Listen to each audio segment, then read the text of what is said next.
जय हिंद दोस्तों स्वागत है आपका आपके अपने YouTube चैनल ज्ञानदेह होस्ट में। और इस वीडियो में मैं आपको बताने वाला हूं Maratha light infantry regimental centre Belgaum भर्ती 2021 के बारे में, जो कि रिसेंटली जारी की गई है और जिसमें कि कैंडिडेट ऑल इंडिया से अप्लाई कर पाएंगे। तो आप इस वीडियो को देखते रहिए, मैं आपको इसके बारे में पूरी जानकारी देने वाला हूं। तो चलिए दोस्तों शुरू करते हैं। दोस्तों यहाँ पर अभी जो आप वीडियो में देख पा रहे हो ये आपका एम्प्लॉयमेंट न्यूज का ऑफिशियल वेबसाइट है, जहां पर आप देखोगे कि आपका जो एम्प्लॉयमेंट न्यूज का एडिशन है 31 जुलाई से 6 अगस्त 2021 का, इसके अंदर इसका जो भर्ती है अनाउंसमेंट किया गया है। यहां पर आप पेज नंबर 12 पर इस अनाउंसमेंट को देख सकते हैं। और मैं आपको बता दूं कि अगर आप एम्प्लॉयमेंट न्यूज की वेबसाइट पर अभी चेक करोगे तो ये आपको बिना पेड सब्सक्रिप्शन के देखने को नहीं मिलेगा। इसके लिए आपको पेड सब्सक्रिप्शन लेना पड़ेगा और फिर आप यहां पर इसको देख पाएंगे। अब चलिए बात करते हैं इस भर्ती के बारे में। यहां पर दोस्तों आप लोग देख लीजिए कि ये जो भर्ती निकाली है ये आपकी स्टेनोग्राफर के लिए, जिसके लिए एक पोस्ट है। और इस पोस्ट पर अप्लाई करने के लिए आपसे 12वीं पास की योग्यता मांगी है और स्किल में आपसे यहां पर डिक्टेशन मांगी है 10 मिनट्स में 80 वर्ड पर मिनट, जो कि आपका ट्रांसक्रिप्शन होना चाहिए। आपको 50 मिनट्स दिए जाएंगे और अगर आप हिंदी में करेंगे तो आपको यहां पर 65 मिनट्स दिए जाएंगे कंप्यूटर के ऊपर।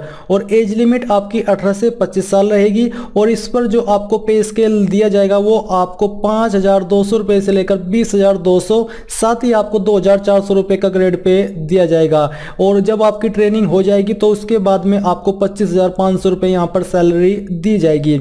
अब दोस्तों यहाँ पर जो आपकी नेक्स्ट पोस्ट है ये आपकी कलर की, इसके लिए एक पोस्ट है। अप्लाई करने के लिए आपसे 12वीं पास की योग्यता मांगी है, साथ ही यहाँ पर आपसे टाइपिंग भी मांगी है, जिसमें कि अगर आप टाइपिंग इंग्लिश की करेंगे तो आपकी 35 वर्ड पर मिनट स्पीड होनी चाहिए। हिंदी की करेंगे तो 30 वर्ड्स पर मिनट स्पीड आपकी होनी चाहिए कंप्यूटर के ऊपर। एज इसमें आपसे 45 साल रखी है और जो SC/ST कैंडिडेट है इनके लिए 50 साल रखी गई है। सैलरी आपको इस पर मैक्सिमम 19,900 रुपए दी जाएगी। कुक की आपकी पोस्ट है जिसके लिए 8 पोस्ट है और कौन सी कैटेगरी के लिए कितने हैं वो आप यहां पर देख पा रहे हो। और अप्लाई करने के लिए इस पोस्ट पर आपसे 10वीं पास की योग्यता मांगी है। साथ ही आपको बोला है कि आपको जो इंडियन कुकिंग है उसकी अच्छे से नॉलेज होनी चाहिए। एज लिमिट 18 से 25 साल रखी है और इस पोस्ट पर भी आपको 19,900 रुपए सैलरी दी जाएगी। और यहाँ पर दोस्तों बात करें अगली पोस्ट की तो आपकी बार्बर की पोस्ट है, इसके लिए एक पद है। अप्लाई करने के लिए 10वीं पास की योग्यता मांगी है और आपको बोला है कि जो बार्बर का काम होता है, बार्बर का जो ट्रेड है नाई का, वो आपको अच्छे से आना चाहिए। डिजायरेबल रूप में आपसे 1 साल का एक्सपीरियंस मांगा है। डिजायरेबल से मतलब ये हो जाता है कि अगर आपके पास जो इसेंशियल क्वालिफिकेशन 10th है ये है तो आप तब भी अप्लाई कर सकते हो। बट अगर आपके पास डिजायरेबल क्वालिफिकेशन है जिसमें कि 1 साल का एक्सपीरियंस मांगा है तो ऐसे में आपको उन कैंडिडेट के मुकाबले ज्यादा महत्वता दी जाएगी जिन्होंने सिर्फ 10वीं के माध्यम से इस पोस्ट पर अप्लाई किया है। एज लिमिट आपकी 18 से 25 है और सैलरी आपको इस पर 18,000 रुपए दी जाएगी। फिर आपकी सफाई वाला की पोस्ट है, इसके लिए 3 पोस्ट है। इस पर भी आपसे 10वीं पास की योग्यता मांगी है, बट यहां पर जो आपसे एक्सपीरियंस मांगा है वो आपका कंपलसरी रूप में है, जो कि 1 ईयर का होना चाहिए। अब आप कहोगे कि सफाई वाला का एक्सपीरियंस हम कहां से लेकर के आए, तो आप अपने ग्राम प्रधान या जहां पर भी सफाई कर्मचारी का कोई भी वर्क है आप वहां पर जाइए और वहां पर एक ब्लैंक पेज पर लिखवा करके कि इन्होंने हमारे यहाँ पर इतने साल सेवा की है या फिर काम किया है, ये लिखवाना है। और वहां पर जो अथॉरिटी है, जो वहां के ओनर है, वहां से आपको उनका जो अगर मोहर है तो मोहर लगवा लीजिए, नहीं तो आप उस पर नीचे साइन करवा दीजिए जो लाइन ऊपर मैंने बोली है कि यहाँ पर काम किया है, इस तरह लिख करके, तो वही आपका एक्सपीरियंस माना जाएगा। इस पर भी आपको 18,000 रुपए सैलरी दी जाएगी। फिर आपकी लास्ट पोस्ट है बूट मेकर की, इसके लिए एक पोस्ट है जिस पर जो कि यूआर कैटेगरी, यानी कि इस पर सभी अप्लाई कर सकते हैं जिस कैटेगरी से आप अप्लाई करना चाहते हो। 10वीं पास की यहाँ पर आपसे योग्यता मांगी है। इसके बाद दोस्तों यहाँ पर आपको जो इसमें अप्लाई करना है वो आपको ऑफलाइन वे में करना है। बट यहाँ पर जो आपकी इंपोर्टेंट डेट्स है वो आप देख लीजिए कि आपको ये फॉर्म एम्प्लॉयमेंट न्यूज़पेपर में इस भर्ती के आने के 21 दिन बाद तक सेंड करना है। यानी कि आप 31 जुलाई से इसको काउंट करोगे तो आप 20 अगस्त 2021 तक इस फॉर्म को भर पाएंगे। 20 अगस्त 2021 इस फॉर्म को भरने की लास्ट डेट है। आपको फॉर्म वैसे तो ऑफलाइन वे में भरना है, बट आपको इसको फिलअप करके और फिर इसका जो इमेज है या फिर PDF है, सभी डॉक्यूमेंट के साथ में इस ईमेल आईडी के ऊपर सेंड करना है, जो कि आप यहां पर देख सकते हो कि adgtmaragegt@gmail.com। इस ईमेल आईडी के ऊपर आपको अपने फॉर्म को सेंड करना होगा। आपको किसी और इस्तेमाल जो कि ऑफलाइन वे होते हैं उससे इस फॉर्म को भेजने की आवश्यकता नहीं है। फॉर्म आपको कैसे भरना है वो भी आप इसी वीडियो के अंदर जान लीजिए। आपको REF न्यूज़पेपर के अंदर यहां पर आपको लिखना है, जो कि आपका है 31 जुलाई 6 अगस्त 2021। ये आपको यहां पर इसमें लिख देना है, जो आपका REF न्यूज़पेपर है। एडवर्टाइजमेंट नंबर है आपका, यहां पर मैं आपको दिखाता हूं क्या नंबर है। ये है आपका EN 18/24। यहां पर आपको एडवर्टाइजमेंट नंबर में ये लिखना है और डेट में भी आपको यही लिख देना है, जो कि यहां पर आपको मैंने बताया 31 जुलाई 6 अगस्त 2021। ये आपका एडिशन है। इसके बाद दोस्तों आपको यहां पर अपना लेटेस्ट पासपोर्ट साइज फोटोग्राफ चिपका देना है। Application form for the post of, आप इनमें से कौन सी पोस्ट पर अप्लाई कर रहे हो उसी पोस्ट का नाम यहां पर लिख दीजिए। नेम में आपको अपना नाम 10वीं की मार्कशीट के अनुसार अंग्रेजी के बड़े अक्षरों के अंदर लिख देना है। नीचे आपको फादर नेम, अगर आपकी शादी हो चुकी है तो पति का नाम।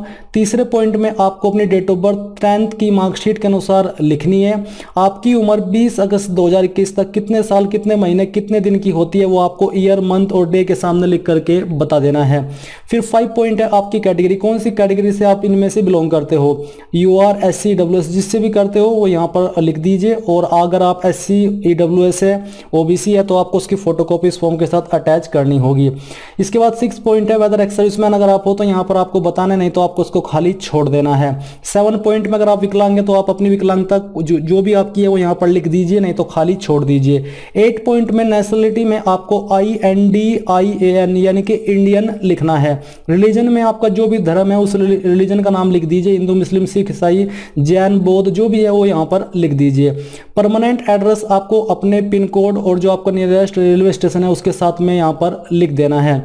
अगर आपके पास अगर यहाँ पर जगह नहीं है तो आप एक अलग से पेज लेकर के उस पर भी अपना एड्रेस लिख करके इस फॉर्म के साथ अटैच कर सकते हैं।